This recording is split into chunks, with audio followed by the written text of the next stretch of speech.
आज ये अभ्यास बैच का ये दूसरा वीडियो है। ये अभ्यास बैच जिनको नहीं पता है उनको थोड़ा सा अभ्यास बैच के बारे में बता देते हैं। अभ्यास बैच क्या है?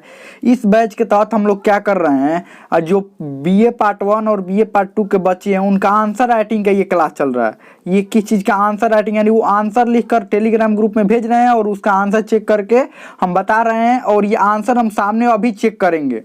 अभी हम आंसर चेक करके उनका कमियां बताएंगे। देखिए ये क्या है अभ्यास बैच, समझिए। जैसे ही चैप्टर खत्म होता है, चाहे पार्ट 1 का चैप्टर खत्म हो चाहे पार्ट 2 का, हम यूट्यूब चैनल पर जो पढ़ाते हैं तो पार्ट 1 का चैप्टर जैसे ही खत्म होता है या पार्ट 2 का, तो उसके बाद हम मॉडल सेट भेजते हैं टेलीग्राम ग्रुप में। ठीक है, अगर अभी तक टेलीग्राम ग्रुप नहीं ज्वाइन किए हैं तो उसका लिंक इसी वीडियो के नीचे डिस्क्रिप्शन में दिया गया है, या आपको टेलीग्राम में सर्च करना है हिस्ट्री टॉक, आप सर्च करेंगे तो टेलीग्राम ग्रुप मिल जाएगा। तो टेलीग्राम ग्रुप में हम मॉडल सेट देते हैं और मॉडल सेट में सब क्वेश्चन रहते हैं, तो क्वेश्चन का आंसर लिखकर आप टेलीग्राम ग्रुप में जैसे ही भेजते हैं, तो मान लीजिए क्वेश्चन का आंसर लिखकर आपने ये भेजा, क्वेश्चन का आंसर लिख कर भेजा, तो हम चेक करके नीचे मैसेज कर देते हैं, यहाँ पर टेक्स्ट मैसेज भेज देते हैं कि ये समस्या है, आप सुधार लीजिए उसमें, मतलब आंसर में ये गलत किए हैं, आप उसको सही कर लीजिए। साथ में जब चेक करते हैं तो उसी समय का उसका सामने भी अभी चेक करके बताएंगे कि हाँ क्या क्या कॉपी में दिक्कत है, क्या क्या समस्या है। यही अभ्यास बैच है। तो जो भी बच्चे टेलीग्राम ग्रुप में आंसर भेजेंगे उनका आंसर अभी हम चेक करके सामने बताएंगे। आज हम 2 बच्चों का आंसर चेक करेंगे, फिर अगले वीडियो में फिर और भी बच्चे का आंसर हम लोग चेक करेंगे। तो चलिए हम लोग आगे बढ़ते हैं। हम लोगों का एक बच्चे का आंसर पहले चेक करेंगे, उसके बाद आप दूसरे बच्चे का चेक करेंगे। तो ये देखिए क्वेश्चन पहले ये समझ लेते हैं क्वेश्चन क्या क्या है। तो देखिए जैसे मैं शुरू में ऑब्जेक्टिव क्वेश्चन इसमें दिया गया, शुरू में क्या दिया गया है, ये इतना ऑब्जेक्टिव क्वेश्चन है, ई तक ऑब्जेक्टिव क्वेश्चन है। तो इस बच्चे ने ऑब्जेक्टिव क्वेश्चन नहीं सॉल्व किया है, तो पहला तो सलाह यही है कि आप ऑब्जेक्टिव क्वेश्चन जरूर सॉल्व करें। आप क्या करें, ऑब्जेक्टिव क्वेश्चन भी सॉल्व करें। और ऑब्जेक्टिव क्वेश्चन ऐसे आप सॉल्व कर सकते हैं। देखिए मान लीजिए ऑब्जेक्टिव क्वेश्चन है, तो ऑब्जेक्टिव क्वेश्चन ऐसे सॉल्व कर सकते हैं कि पहला नंबर है तो पहला देकर, और पहला का ए है ना, तो ए का आंसर ऐसे लिखकर, और ए बी सी जो भी होगा, मान लीजिए पहला का 1 है तो 1 और 1 में पूरा पसाण कर, पूरा का पसाण कर, फिर बी का ऐसे आंसर लिखकर, बी में जो है आंसर मान लीजिए 2 है या 1 ही है, तो 1 का आंसर लिखकर 9 पसाण कर ले तो 9 पसाण कर, ऐसे करके ऑब्जेक्टिव क्वेश्चन का पहले आंसर लिखिए। सबसे पहले ऑब्जेक्टिव क्वेश्चन का आंसर, उसके बाद सब्जेक्टिव। अब देखिए सब्जेक्टिव क्वेश्चन में क्या क्या है, आप समझिए। यहाँ पर सब्जेक्टिव क्वेश्चन क्या लिखा हुआ है, पाषाण काल में मनुष्य के जीवन को रेखांकित कीजिए, यानी मनुष्य के जीवन को बताना है पाषाण काल में। तो सबसे पहला मेन काम क्या होता है, इंट्रोडक्शन लिखना। देखिए इन्होंने इंट्रोडक्शन कैसे लिखा है। सबसे पहला सलाह इनको यही होगा कि आप अपना आंसर राइटिंग थोड़ा सा, राइटिंग यानी लिखावट पर थोड़ा सा ध्यान दीजिए। क्या कीजिए, लिखावट पर ध्यान दीजिए। तो यहाँ पर देखिए इन्होंने क्या इंट्रोडक्शन लिखा है, पाषाण काल में मनुष्य, अच्छा यहाँ पर क्वेश्चन है, ये यहाँ से आंसर लिखा इन्होंने। तो आंसर देखिए ANS यहीं पर लिख दिए, ANS लिख कर और आंसर यहाँ से लिखना शुरू किया, ये भी गलती है। ये 2 बार एक ही आंसर को क्या कर दिए। अच्छा, पाषाण काल में मनुष्य के जीवन के रेखांकित निम्नलिखित है। देखिए ये गलत किए, ये मत कीजिए। ये क्या लिखे हैं यहाँ पर, ये इंट्रोडक्शन नहीं हो सकता ऐसे। यहाँ पर क्या लिखे हैं ये इनको बारे में थोड़ा समझना जरूरी नहीं, तो बच्चे बहुत ज़्यादा गलती करते हैं, ऐसे मत कीजिए। देखिए क्या लिखे हैं इन्होंने, ये क्वेश्चन तो यहाँ पर ही लिख दिए हैं। तो परीक्षा में क्वेश्चन लिखने की जरूरत नहीं होती, डायरेक्ट ANS लिखकर यानी आंसर ऐसे लिखकर और आंसर लिखना शुरू करते हैं। इन्होंने क्या लिखा है, पाषाण काल में मनुष्य के जीवन के रेखांकित निम्नलिखित है। ये सेंटेंस से मैच नहीं कर रहा है, ये गलत किए हैं, ये ऐसा मत लिखिए। डायरेक्ट यहाँ से आप लिखना शुरू कीजिए। यहाँ से पाषाण काल को स्टोन एज भी कहते हैं। चलिए ठीक है, कोई दिक्कत नहीं। थोड़ा इंग्लिश का प्रयोग कर रहे हैं, इंग्लिश का कम से कम प्रयोग कीजिए। अगर हिंदी लिख रहे हैं तो हिंदी में आंसर लिख रहे हैं तो, लेकिन ठीक है कोई दिक्कत नहीं, लिख भी दिए हैं। तो पाषाण काल को स्टोन एज भी कहा जाता है। ये तो बात वही हुआ, इंग्लिश में लिखे बात को, हिंदी वाला बात को इंग्लिश में लिख रहे हैं। पाषाण काल में छोटे छोटे पत्थरों के हथियार और औजार का प्रयोग किया जाता था, इसीलिए इसे पाषाण काल कहते हैं। अरे नहीं, पाषाण काल इसलिए कहते हैं ताकि इस काल में मनुष्य को उपयोग की अधिकतर वस्तुएं पत्थर की थी, इसीलिए इस काल को पाषाण काल कहते हैं। देखिए इंट्रोडक्शन में आप गलत लिख दिए हैं। छोटे छोटे पत्थरों का उपयोग, थोड़े बड़े पत्थर के भी उपयोग करते थे। जिस गुफा में रहते थे वो सब बड़े बड़े पत्थरों का बनाए हुए रहते थे, और शुरू में मनुष्य शिकार करने के लिए बड़े बड़े पत्थर थे। यहाँ पर इंट्रोडक्शन भी आप थोड़ा गलत लिख दिए हैं। चलिए ठीक है कोई बात नहीं, लिखे तो है ना कम से कम, बहुत सारे बच्चे तो लिखते भी नहीं हैं। चलिए लिखे हैं यहाँ तक ठीक लिख, चलिए ठीक है कोई दिक्कत नहीं, ये भी सही ही लिखे हैं। चलिए इतना एग्जामिनर ध्यान नहीं देगा, इतना लिखे, इतना मेहनत किए हैं तो एग्जामिनर कुछ ना कुछ तो नंबर दे ही देगा। लेकिन ऊपर ये जो लिखे हैं इसको मत लिखिए, ये ऊपर जो किए हैं इसको मत कीजिए, इसको मत कीजिएगा। चलिए आगे बढ़ते हैं। पाषाण काल को 4 भागों में बांटा जाता है। मुख्य रूप से पाषाण काल को 3 ही भागों में बांटा जाता है। एक ताम्र पाषाण काल है, ठीक है, इसको भी माना जाता है पाषाण काल का हिस्सा, लेकिन ये अलग से इसको पढ़ा जाता है, अलग से इसको किया जाता है। मुख्य रूप से पाषाण काल का 3 ही हिस्सा है।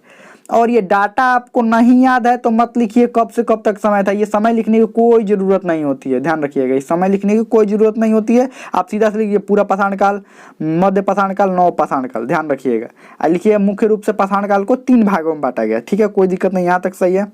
पूरा पाषाण काल को भी पूरा पाषाण काल को भी 3 भागों में बांटा गया है। और आप जो लिख रहे हैं ये बहुत ही अशुद्धि कर रहे हैं, यहाँ पर नदी घाटी, नदी और घाटी ये गलत लिखे हैं। इन आपका जो है ये अशुद्धि बहुत ज़्यादा कर रहे हैं, ये जो शब्द को लिखने में अशुद्धि ठीक ठाक कर रहे हैं। और एक बात, और एक देखिए गलती क्या कर रहे हैं आप, क्योंकि ये गलती बताने के लिए ही ये आपका चेक किया जाता है। कोई भी आंसर अगर कोई आपको बताता है आपका गलती, तो ये मत समझिए कि हमारा गलती बता रहा है, आप गलती बताने के लिए ही टीचर होते हैं। तो देखिए और भी आप गलती क्या किए हैं, थोड़ा गलती ये भी देख लीजिए। यहाँ पर लिखे हैं निम्न पूरा पाषाण काल के बारे में, तो ये अंडरलाइन ना किए, निम्न पूरा पाषाण काल के बारे में लिख रहे हैं इसको अंडरलाइन कीजिए। मध्य पूरा पाषाण काल के बारे में लिख रहे हैं अंडरलाइन कीजिए। ऊंचे पूरा पाषाण काल के बारे में लिख रहे हैं अंडरलाइन कीजिए। और जो कलम का प्रयोग कर रहे हैं ये ठीक है, कोई दिक्कत नहीं है। आगे बढ़ते हैं, ये तो क्वेश्चन है। उसके बाद पूरा पाषाण काल, यहाँ पर पूरा पाषाण काल क्या क्या किए हैं, क्या क्या लिखे हैं, निम्न पूरा पाषाण काल, मध्य पूरा पाषाण काल, उच्च पूरा पाषाण काल। तो यहाँ पर फिर पूरा पाषाण काल क्यों लिखे हैं? पूरा पाषाण काल यह इतिहास का सबसे प्रारंभिक, अरे पूरा पाषाण काल, इसका पूरा पाषाण काल को लिख कर और इसी का ना 3 गो भाग आप यहाँ पर लिखे हैं। पूरे पाषाण काल का ये 3 गो भाग लिखे हैं ना, पूरा पाषाण काल का देखिए तो 3 गो भाग आप लिखे हैं। तो इस भाग को यहाँ पर न लिख कर पूरा पाषाण काल के बारे में लिखने के बाद, ये पूरा पाषाण काल के बारे में ही लिख रहे हैं ना, तो इसी बीच में आप लिख दीजिए कि पूरा पाषाण काल को भी 3 भागों में बांटा गया, इसी के बीच आप लिखिए पूरा पाषाण काल को कितने भागों में बांटा गया, 3 भागों में। और ये पूरा पाषाण काल लिख रहे हैं तो इसको अंडरलाइन कीजिए। और पूरा पाषाण काल को 3 भागों में बांटा गया, इसको अलग से लिखने की जरूरत नहीं है, आप अलग शुरू में ही लिख दिए हैं। पूरा पाषाण काल को 3 भागों में बांटा गया है, इसको इसी में बीच में लिख दीजिए, ठीक है, कोई दिक्कत नहीं है। और यहाँ पर हो सके तो एक मैप बनाइए, भारत का एक मैप बना दीजिए। और भारत का मैप बनाने के बाद 1-2 जगह जरूर दर्शा दीजिए। जैसे आप लोग भीमबेटका मध्य प्रदेश में, तो भारत का मैप बनाकर बीच में ऐसे बिंदु ऐसे करके और यहाँ पर लिख दीजिए भीमबेटका मध्य प्रदेश। या सिंहभूम जिला जो जगह है वो झारखंड वाला दिखा दीजिए। ये 1-2 पाषाण काल के जगह है वो दर्शा दीजिए कहाँ पाषाण काल के, तो मैप बनाइए जरूर इसमें। और इनकी अशुद्धियाँ ठीक ठाक है, ये अशुद्धि ठीक ठाक बोल रहे हैं, अशुद्धि मतलब बहुत ज़्यादा कर रहे हैं, ठीक ठाक कीजिए, इस अशुद्धि को ठीक कीजिए, थोड़ा सा शब्दों में अशुद्धि आप लिख रहे हैं। और एक बात देखिए, ये और एक गलती क्या कर रहे हैं, जैसे ये 1 नंबर आप लिखे हैं ना, 1 नंबर पहला नंबर लिख कर और इसका आंसर लिख रहे हैं, और देखिए ये रोमन में लिख रहे हैं, सही है। जब भी आप कुछ बातें लिखे तो ये रोमन में लिख दें, लेकिन यहाँ पर देखिए ये गलती क्या किए हैं, यहाँ पर 2 नंबर लिखे हैं, ये रोमन में ना लिखें, जबकि 1 नंबर क्वेश्चन के अंदर ही लिख रहे हैं। ये 1 ही नंबर क्वेश्चन का, जो 1 ही नंबर क्वेश्चन है इसी का आंसर के अंदर ही लिख रहे हैं, इसी का आंसर के अंदर ये मध्य पाषाण काल लिखे हैं। तो फिर इसको रोमन में क्यों नहीं लिखे हैं, तो इसको भी रोमन में लिखिए, ध्यान रखिएगा, जब तक क्वेश्चन रियल वाला ना है उसको रोमन में लिखिए। और देखिए 3 नंबर ये क्वेश्चन यहाँ शुरू किए हैं तो इसको रोमन में नहीं, ये 3 नंबर में ही लिखिए, ये सही लिखे हैं, ये ठीक है, ये ठीक है। तो आप थोड़ा अशुद्धियाँ कम कीजिए और थोड़ा लिखावट पर अपना ध्यान दीजिए। आगे बढ़ते हैं, नव पाषाण काल के बारे में थोड़ा सा और होना चाहिए था, नव पाषाण काल के बारे में। और जो भी बातें लिख रहे हैं इन सबको ऐसे अंडरलाइन कीजिए, जो भी बातें लिख रहे हैं ताम्र पाषाण काल के बारे में लिखें। चलिए इसमें ऐड कर सकते हैं, ज़्यादा कुछ नहीं आ रहा है तो लिख सकते हैं, कोई दिक्कत नहीं। तो आपके लिए 2-3 सलाह है, 2-3 सलाह क्या क्या है, 2-3 सलाह यही है कि आप अपना थोड़ा सा लिखावट सुधारिए, लिखावट पर राइटिंग सुधारिए, और जो भी अशुद्धियाँ हो रही है अशुद्धियाँ सुधारिए, और थोड़ा अच्छा से लिखिए। और डाटा नहीं याद है ये सब, देखिए ये डाटा नहीं याद है, ये डाटा तो लिखने का प्रयास मत कीजिए, ये सब डाटा नहीं याद है तो मत लिखिए ये डाटा। चलिए बाकी ठीक है, धीरे धीरे लिखते लिखते समझ में आने लगेगा और अच्छा आंसर राइटिंग हो जाएगा। चलिए दूसरा एक बच्चा का कॉपी चेक करते हैं। ये पहला बच्चा का कॉपी था, ये पहला बच्चा का कॉपी था, ये पहला बच्चा का कॉपी था। इससे पहले भी हम लोग एक बच्चा का कॉपी चेक कर चुके हैं, तो वीडियो है हमारे ये इसी यूट्यूब चैनल पर, तो देख सकते हैं। और ये एक और बच्चा का कॉपी है, और ये अब तीसरा बच्चा का हम लोग कॉपी चेक करने वाले हैं। क्योंकि पहले 2 को चेक कर लिए, तो एक इसमें एक अलग से वीडियो हम डाले हुए हैं यूट्यूब पर। चलिए इस बच्चे का कॉपी देखिए, क्वेश्चन तो आपको पता है, तो ये भी बच्चा, ये जो लिखने वाला बच्चा है इसने ऑब्जेक्टिव क्वेश्चन तो सॉल्व ना किया है, जो ऑब्जेक्टिव क्वेश्चन है उसको सॉल्व नहीं किया है। तो पहला सलाह यही है कि आप ऑब्जेक्टिव क्वेश्चन भी सॉल्व करें, ठीक है, पहला सलाह इनके लिए यही है कि ऑब्जेक्टिव क्वेश्चन सॉल्व करें। दूसरा देखिए बात क्या है कि ये क्वेश्चन, ये लाल कलम का यूज कीजिए ही मत। देखिए इन्होंने 2 जगह 3 जगह लाल कलम का यूज किया है। एग्जाम में तो ऐसा होता ही नहीं, ऐसा करना ही नहीं होता है, लाल कलम का यूज बिल्कुल नहीं कर सकते। देखिए ये जहाँ जहाँ अंडरलाइन करना है, यहाँ सारे जगहों पर इन्होंने लाल कलम का यूज किया है। ये सारे जगहों पर शायद लाल ही कलम है, हमें लगता है लाल ही कलम का यूज किया है। तो ये लाल पेन का यूज मत कीजिए, और ये क्वेश्चन लिखने में भी लाल पेन का यूज बिल्कुल मत कीजिए। बाकी अब देखिए आगे इन्होंने इंट्रोडक्शन ठीक ठाक लिखा है, इसमें ज़्यादा कुछ दिक्कत नहीं है, ठीक है, धीरे धीरे सुधार हो जाएगा। इंट्रोडक्शन ठीक लिखा है। देखिए इन्होंने भी क्या लिखा है, पाषाण काल को स्टोन एज भी कहा जाता है। देखिए इन्होंने भी बात वही लिखा है, स्टोन एज, बात वही है, हिंदी को इंग्लिश में लिख रहे हैं, ठीक है, कोई दिक्कत नहीं है, लेकिन हिंदी को इंग्लिश में वही बात लिख रहे हैं कि पाषाण काल को स्टोन एज भी कहा जाता है। ये सभी लोग तो जानते ही, देखिए जानने के तो सब कुछ जानते हैं, लेकिन यही बात को आप इंग्लिश में लिख रहे हैं, फिर बात वही बात को इंग्लिश में कुछ अलग लिखेंगे, इंग्लिश में तो कुछ बात भी होगा। आप इंग्लिश में थोड़ा बहुत शब्दों का प्रयोग कर सकते हैं, लेकिन फिर वही बात तो लिख रहे हैं कि पाषाण काल को स्टोन एज भी कहते हैं, क्योंकि इस काल में मानव पूर्णतः पत्थरों पर निर्भर था। सही है, बहुत अच्छा है। वो पत्थर के गुफा में निवास करता था और पत्थरों से आग लगाता था और पत्थरों का औजार बनाता था। सही है। पाषाण काल में मानव विकास का प्रारंभिक काल था, ये भी सही है। पाषाण काल को 3 भागों में बांटा गया, ये भी सही है। चलिए कोई दिक्कत नहीं है, पाषाण काल को 3 भागों में बांटा गया है। पूरा पाषाण काल, ये देखिए, और देखिए पाषाण काल को मुख्यतः 3 भागों में बांटा गया है, पूरा पाषाण काल, मध्य पाषाण काल और नव पाषाण काल। तो देखिए इन्होंने पहला पूरा पाषाण काल लिख कर, देखिए अंडरलाइन इन्होंने भी नहीं किया है, जिसके बारे में लिखे उसको अंडरलाइन कर दीजिए, ऐसा अंडरलाइन कर दीजिए। और इन्होंने पहला लिखना शुरू किया है पूरा पाषाण काल के बारे में, ठीक है। डाटा याद नहीं है तो मत लिखिए, और ऐसे गलत हो रहा है तो एक बार ऐसे क्रॉस कर दीजिए, बार बार मत कीजिए उस पर। ये इन्होंने पाषाण काल के बारे में यहाँ पर लिखा है, यहाँ पर, और उसके बाद लिखा है सॉरी पूरा पाषाण काल के बारे में। पूरा पाषाण काल को भी 3 भागों में बांटा गया, और ये डाटा इन्होंने गलत लिख दिया है। निम्न पूरा पाषाण काल, मध्य पूरा पाषाण काल, उच्च पूरा पाषाण काल, ठीक है। पूरा पाषाण काल के ये 3 भाग होता है, लेकिन इन्होंने ये जो डाटा लिखा हुआ है, प्रारंभ से 10,000 BC, 10,000 से 5500 और 5500 से 3000, ये डाटा यहाँ का है। ये पूरा पाषाण काल, मध्य पाषाण काल और नव पाषाण काल की ये डाटा है, यहाँ पर होना चाहिए था ये डाटा, यहाँ पर इन्होंने लिखा है, जबकि डाटा गलत। हम बोल रहे हैं कि डाटा नहीं याद है तो मत लिखिए।